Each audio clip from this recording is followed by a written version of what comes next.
Bonsoir à tout le monde. Que Dieu vous bénisse abondamment. C'est une joie, c'est un privilège de me tenir devant vous pour avoir quelques temps d'exhortation, d'encouragement pour ces enfants et pour d'autres personnes aussi en fait qui souhaitent marcher selon ces voies, pour d'autres personnes qui souhaitent en fait découvrir ce grand Dieu-là. Donc, tout au long de ces quelques minutes, nous allons parler d'un thème qui s'intitule en fait la sanctification intérieure et la sanctification en fait extérieure. Pour cela, nous allons nous mettre dans la présence de Dieu et lui remettre ce moment très aisément. Éternel des armées, Dieu de gloire, Dieu Tout-Puissant, Papa, c'est un privilège, Père de gloire, de me tenir devant ta face. Je te prie, Père de gloire, afin que durant ce moment de partage, que tu puisses toucher des personnes, des gens qui sont à la recherche de ta parole, tes enfants qui se posent des questions, tes enfants qui doutent encore de ton existence. Éternel des armées, viens au secours de tout un chacun. Viens même au secours, Père de gloire, de tous ceux-là qui ne font aucun cas de toi. Éternel des armées, l'ennemi a aveuglé les yeux de beaucoup. Voilà pourquoi nous t'implorons, voilà pourquoi nous te demandons, Père de gloire, ta puissance divine, afin que par ta grâce, mon Dieu, plusieurs puissent se retourner vers toi et qu'ils puissent te servir aussi. Car la fin est proche, l'Antéchrist est déjà là. Aide tes enfants, aide tes créatures, au nom de Jésus. Amen. Donc, pour ce faire, nous allons parcourir des versets bibliques qui sont en rapport avec ce que nous sommes en train de parler. Donc, comme je disais dans un premier temps, nous allons parler de la sanctification intérieure et extérieure. Amen. Déjà, qu'est-ce que c'est que la sanctification? La sanctification, c'est quelque chose qui nous amènera au ciel. La sanctification, c'est un mot que la Bible utilise beaucoup. La sanctification, c'est quelque chose que tous les enfants de Dieu doivent chercher, parce que la Bible nous dit en fait que sans la sanctification, nul ne verra le Seigneur. Et sans la sanctification, le paradis pour nous, c'est no-go, ça ne passe pas. C'est pourquoi, en tant que serviteur de Dieu, servant de l'Éternel, enfant de Dieu, nous devons en fait nous efforcer à y arriver. Sinon, il ne faut pas compter sur le paradis. Mais ceci dit aussi, pour ceux qui ont du mal à se sanctifier, ceux-là qui jouent avec cela, avec la sanctification, tant que le Seigneur n'est pas encore revenu, peuvent encore se repentir, tant que le Seigneur ne les a pas encore appelés, parce que le Seigneur peut revenir et le Seigneur peut nous appeler. Donc n'attendons pas que le Seigneur revienne pour se sanctifier. N'attendons pas aussi en fait que le Seigneur nous appelle pour nous sanctifier, puisque nous ne savons ni l'heure ni le jour quand nous allons mourir. Mais par contre, Dieu seul le sait. C'est pourquoi, au quotidien, efforçons-nous en fait à se sanctifier. Amen. Donc, nous allons prendre notre premier verset de ce soir dans Hébreux chapitre 12. Hébreux le chapitre 12, le verset 14 au verset 15. Hébreux chapitre 12, le verset 14 au verset 15. La Bible dit ceci: Efforcez-vous d'être en paix avec tout le monde et de mener une vie sainte, car sans cela, aucun de vous ne pour avoir le Seigneur. Prenez garde que personne ne se détourne de la grâce de Dieu, que personne ne devienne comme une plante nuisible, vénéneuse, qui pousse et empoisonne beaucoup de gens. Ça, c'est la version en fait français courant. Mais quand nous lisons aussi en fait la version Louis II, la Bible nous dit en fait que sans la sanctification, nul ne verra le Seigneur.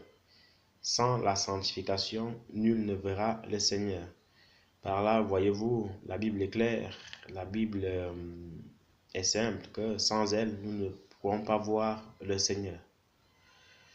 Nous allons aussi lire un autre passage dans 1 Thessaloniciens chapitre 4, le verset 3 au verset 7. 1 Thessaloniciens 5, le verset 3 au verset 7. Que nous dit la Bible? Il est écrit: Voici quelle est la volonté de Dieu, c'est que vous soyez saints et que vous vous gardiez de l'immoralité, que chacun de vous sache prendre femme d'une façon saine et honorable, sans se laisser dominer par de mauvais désirs, comme les païens qui ne connaissent pas Dieu. Dans cette affaire, que personne ne cause du tort à son frère ou ne porte atteinte à ses droits. Nous vous l'avons déjà dit et vous en avons sérieusement averti. Le Seigneur punira ceux qui commettent de telles fautes. Dieu ne nous a pas appelés à vivre dans l'immoralité, mais dans la sainteté. Amen. Donc voilà un autre passage qui nous montre à combien plus forte raison en fait, premièrement, le Seigneur nous a appelés en fait à l'impureté, mais à la sanctification. On va lire d'autres versets, d'autres chapitres dans 1 Timothée chapitre 2, le verset 9 au verset 10. On va lire quasiment tous les chapitres de ce soir et puis après quoi, par la grâce de Dieu, nous allons les expliquer, voir en fait ce que le Seigneur veut nous faire comprendre au travers de ces chapitres-là. Donc, 1 Timothée chapitre 2, le verset 9 au verset 10. La Bible dit: Je désire aussi que les femmes s'habillent d'une façon décente, avec modestie et simplicité, qu'elles ne s'ornent ni de coiffures compliquées, ni de bijoux d'or, ni de perles, ni de vêtements luxueux, mais d'actions bonnes, comme il convient à des femmes qui déclarent respecter Dieu. Il faut que les femmes reçoivent l'instruction en silence, et ainsi de suite, ainsi de suite. Donc on va s'arrêter au verset 10. En continuant dans le livre de Tite qui est aussi en fait un élève de l'apôtre Paul, un fils spirituel de l'apôtre Paul. Donc dans Tite chapitre 2, le verset 3, que nous dit la Bible? Tite chapitre 2, le verset 3. Il est écrit: De même, dis aux femmes âgées de se conduire en personnes qui mènent une vie sainte. Elles doivent éviter les propos malveillants et ne pas être esclaves du vin, qu'elles donnent de bons conseils, qu'elles apprennent aux jeunes femmes à aimer leurs maris et leurs enfants, à être raisonnables et pures, à prendre soin de leur ménage, à être bonnes et soumises à leur mari, afin que personne ne fasse insulte à la parole de Dieu. Amen. Donc, voyez-vous, frères et sœurs, ou toi qui écoutes, peut-être au travers de cela, le Seigneur peut aussi te toucher, qui sait. Donc, ici, la parole de Dieu, en fait, nous apprend en fait que la sanctification, c'est quelque chose en fait que nous devons rechercher. La sanctification, c'est quelque chose, en fait, que les enfants de Dieu doivent se faire violence pour vraiment, en fait, y arriver.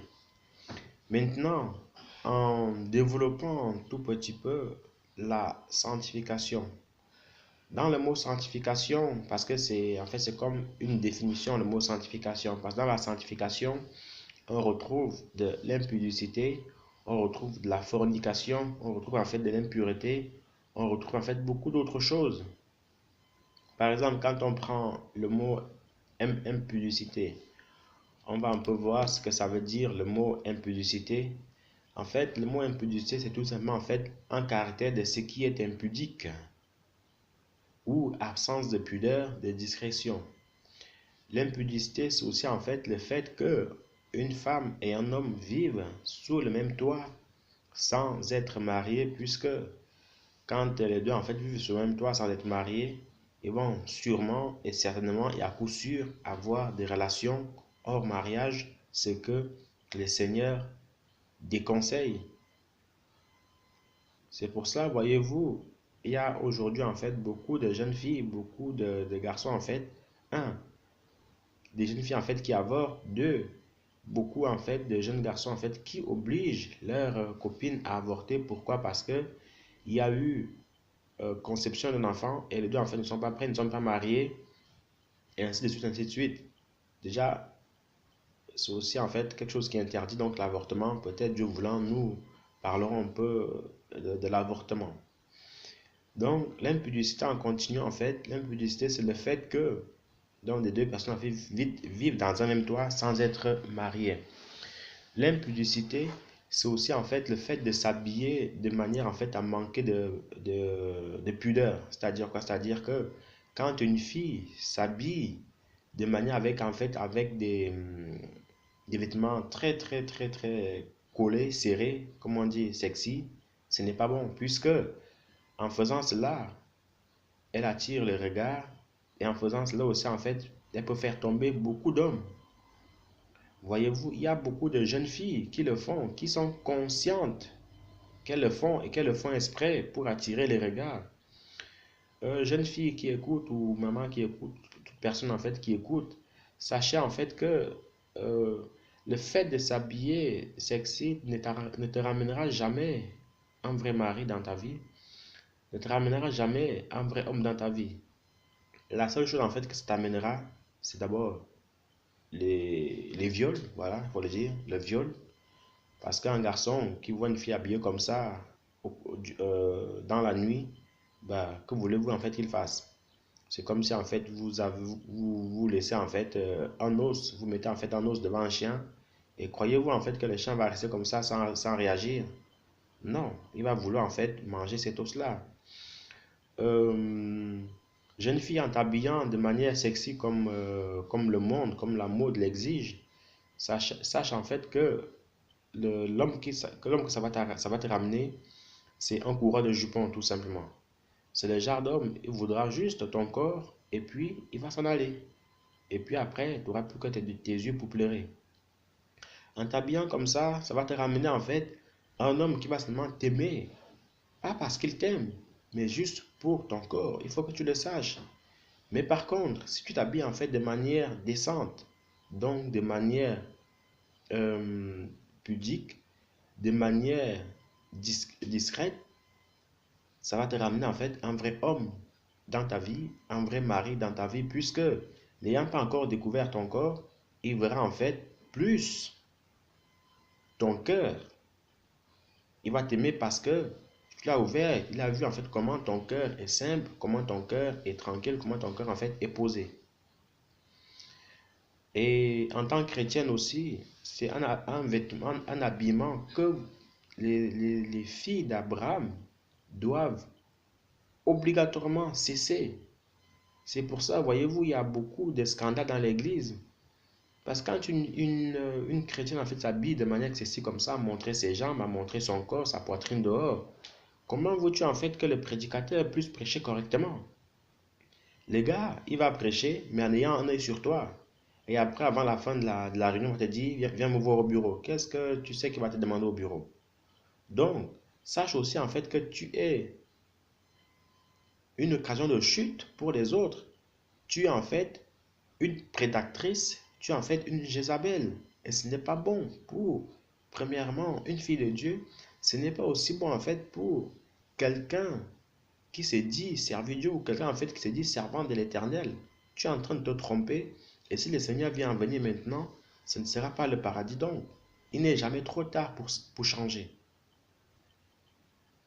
L'impudicité aussi en continuant, c'est pour les garçons aussi, parce qu'il ne faut pas seulement parler des hommes.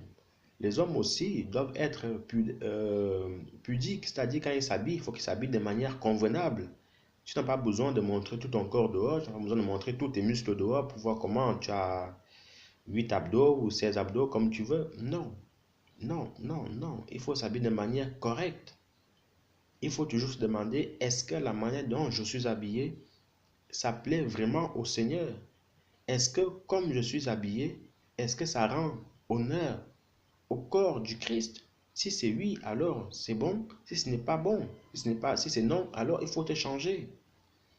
Pareil aussi, en t'habillant comme ça ne te ramènera jamais la vraie femme dans ta vie, non. Ça te ramènera juste en fait une fille qui est là de manière occasionnelle et puis ça va ramener en fait à la séparation. Pareil aussi pour l'homme de Dieu. Tu ne dois pas t'habiller de manière en fait extravagante. Tu ne dois pas habiller en fait de manière à attirer les gars. Habille-toi seulement en fait d'une manière simple. Comme si c'était Jésus, comme si c'était l'apôtre. Comme si c'était en fait un apôtre qui s'habillait. Donc vraiment en fait de manière simple, tranquille et posée. Maintenant on ne dit pas non plus d'aller chercher des vêtements tout froissés. Non, c'est pas ce qu'on dit. Mais de manière raisonnable, comme un responsable. Dans le mot sanctification, on retrouve en fait le mot débauche, la débauche sexuelle. Il y a aussi en fait le mot impureté. Il y a aussi le mot la fornication. Oui, le mot fornication. C'est quelque chose où, dans une relation, où les pratiques en fait ne sont pas respectées, ça c'est de la fornication. Il faut qu'en tant qu'enfant de Dieu, en tant que serviteur d'Abraham, nous arrêtons ça tout simplement. Le mariage est une institution de Dieu. La Bible dit en fait que le mariage doit être respecté de tous, honoré de tous et exempt de toute souillure.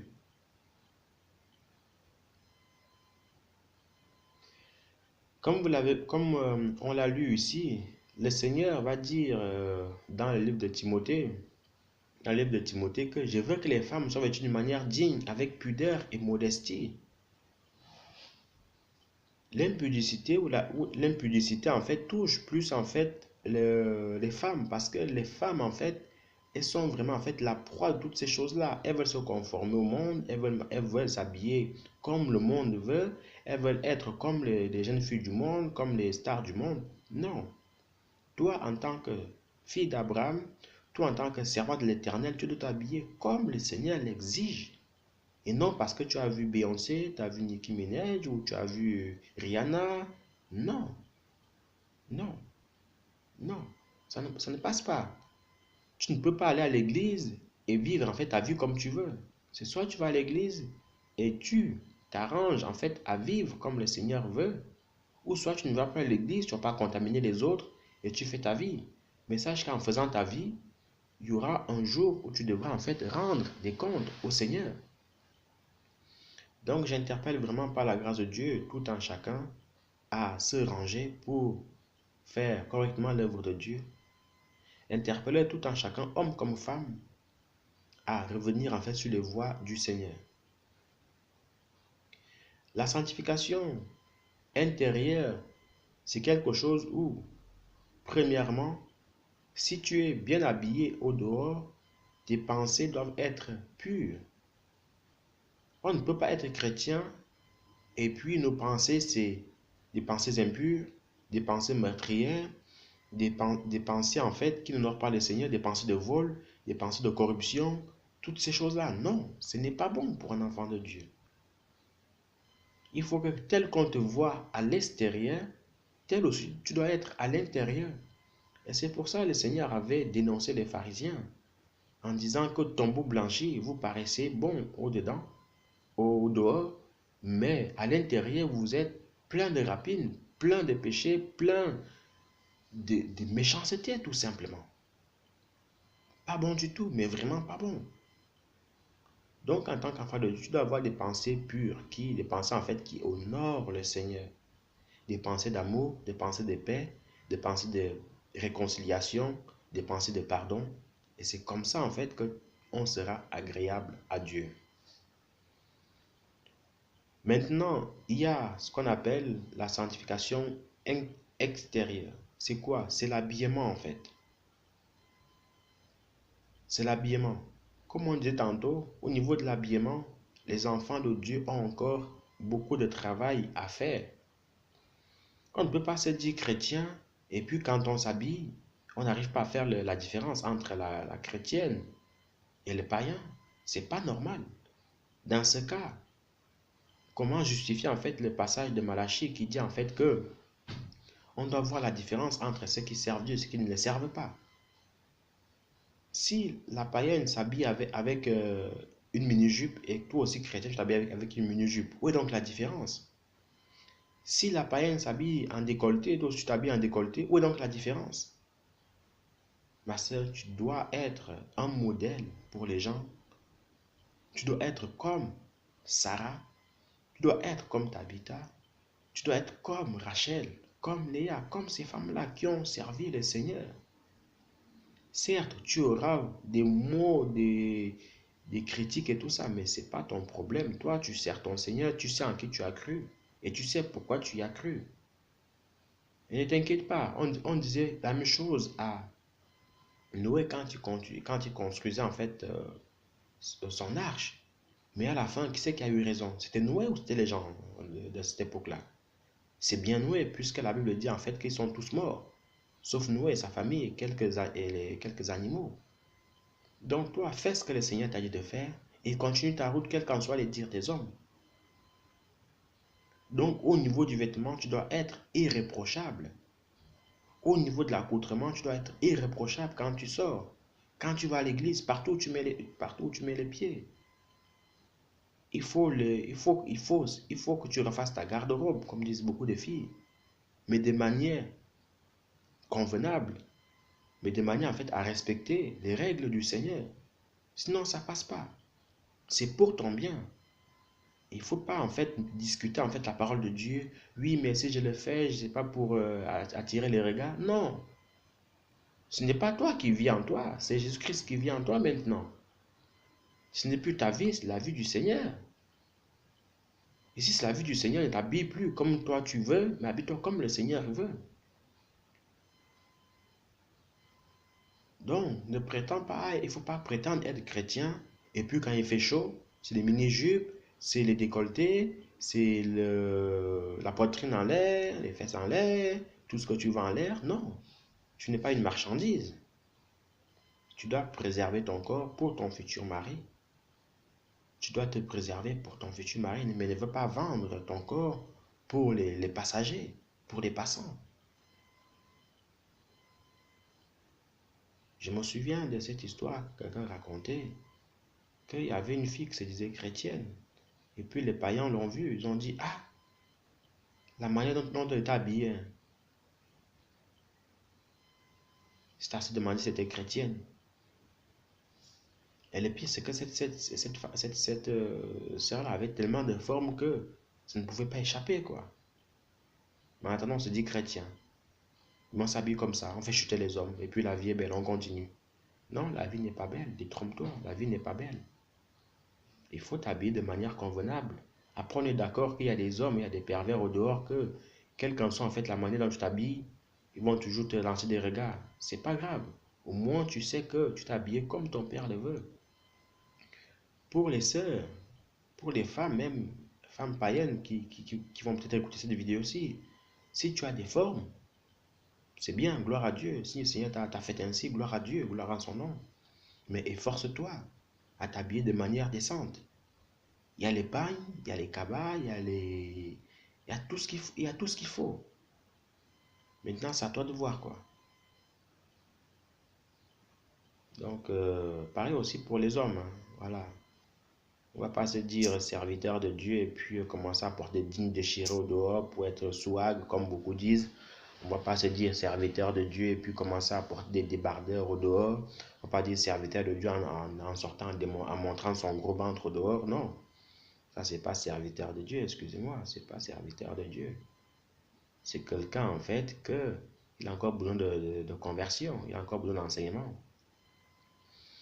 Donc c'est un peu ça. Que le Seigneur vous bénisse. Il n'est jamais trop tard et les vidéos que le Seigneur me met à cœur de faire, ce n'est pas pour critiquer qui que ce soit, non. C'est juste pour nous encourager à avancer. Moi aussi, j'ai aussi beaucoup de défauts et beaucoup aussi en fait m'enseignent et puis j'écoute. Mais je ne discute pas, j'examine seulement et puis j'avance. Et un dernier verset, d'autres versets qui disent en fait dans 1 Corinthiens 6, 18 là-bas, la Bible dit en fait que fuyez l'impudicité, fuyez l'idolâtrie. La Bible est claire. La Bible ne dit pas de résister à l'impudicité. Non, elle dit fuyez l'impudicité. Hein. Fuyez. Fuyez l'impudicité. Fuyez l'idolâtrie. Et le Seigneur pourra dire au peuple d'Israël dans Lévitique chapitre 20, le verset 26 là-bas que vous serez saints pour moi, car je suis saint. Si Dieu est saint, alors ses enfants doivent être saints. Mais si nous ne peut pas être saint et que ses enfants en fait vivent dans la débauche ou ne sont pas saints, non, ça ne marche pas. Parce que c'est le diable qui n'est pas saint. C'est le diable qui est impur. Donc si on n'est pas saint, on est forcément impur. Et si on est impur, on n'est pas enfant de Dieu, on est enfant du diable. Revenons en fait aux choses normales et le Seigneur nous aidera. Que Dieu vous bénisse abondamment. Bonne soirée à vous. Et puis on se dit à la prochaine, Dieu voulant. Bye bye.